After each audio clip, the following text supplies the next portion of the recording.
The doctor said something witty and cruel, and then put a hole straight through me. I heard myself saying, "Ah, jeez," and then the floor came slipping up towards me like it was drunk. My name is Anonymous Cubed, and that's what we call starting a story in media res. It means you just gotta hope that eventually you get some backstory to put a context to all that violent nonsense. So what was I saying? Oh yeah, I'm Anonymous Cubed. I'm a private eye, but I also sometimes act as a facilitator. I don't really know what that means, but nobody ever calls me on it, so whatever. But basically, I can put people in touch with other people and get paid a small profit for my services.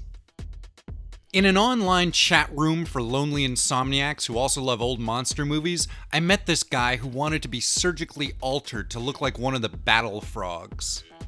Okay, side note, do you remember the Battle Frogs? They had a video game and a cartoon, and they were these big, muscular, humanoid frogs who lived on Mars and rode dirt bikes and played electric guitars and battled a bunch of goblin skeleton creatures.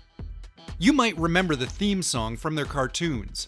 Battle Frogs, you're quite impressive. Battle Frogs, everybody fears you. Battle Frogs, look out, they're coming. Battle Frogs, they will destroy us all. I'm not really a fan myself, but this guy I met, let's call him George, because that's his name. He wanted to look like one of his cherished childhood icons. He wanted to be it. And he was willing to pay money to have his physical form altered with lasers and stuff to achieve that end. So what could I do but put him in touch with a disgraced military scientist I met in line at a soup kitchen 6 years ago when we were both drinking a bit too much. Doctor, things have gone badly, they used to call her. I just called her Beth. So I says to Beth, Beth, I know this is pretty wacky, but what do you think? Is it something you can do? And she says, I'll try, but only because he's paying me. I thought that was pretty fair, so fuck it. We went ahead with the whole thing.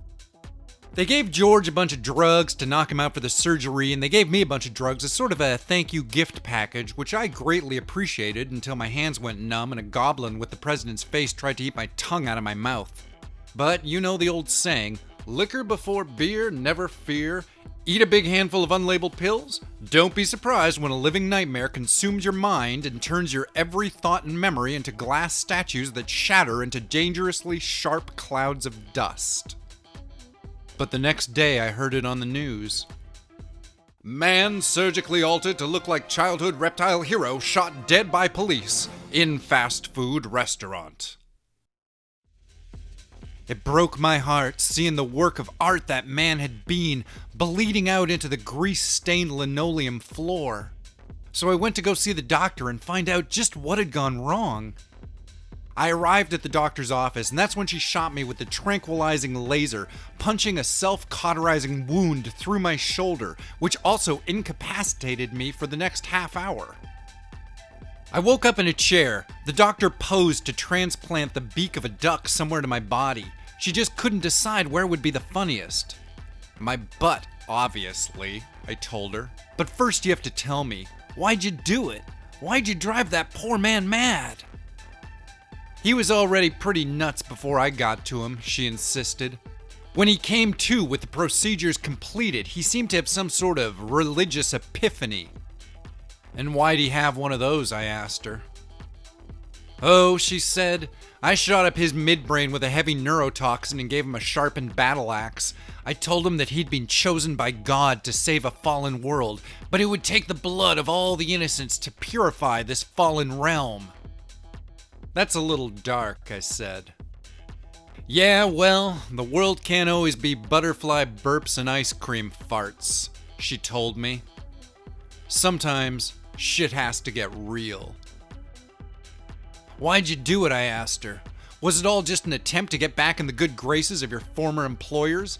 Did you think they'd be impressed when you set loose a drug-crazed killer man-frog? I did, she told me. And we were, came the booming voice of a military general who stormed into the room like he owned the place. That was top-notch physical alterations, Doctor. Our secret, illegal military experiments would love to have you involved again.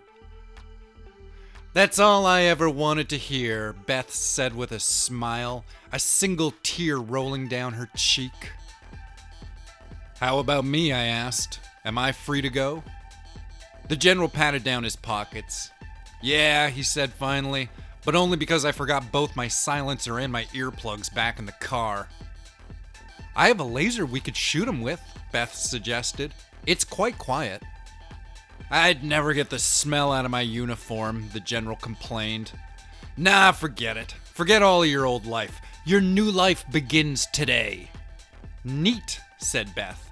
I mean, it's also my old life, but I get your point.